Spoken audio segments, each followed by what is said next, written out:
ফুল কেন ফোটে, পাখি কেন গায়, নদী কেন ছোটে দূর সীমানায়? বলো, ফুল কেন ফোটে, পাখি কেন গায়, নদী কেন ছোটে দূর সীমানায়?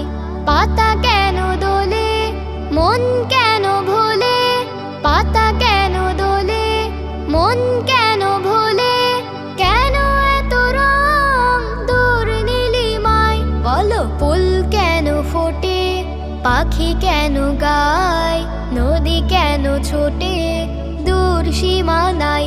বলো, ফুল কেন ফোটে, পাখি কেন গায়, নদী কেন ছোটে দূর সীমানায়? কেন এত রং, কেন এত ছবি, কে এঁকেছে কে, কোন সে কবি?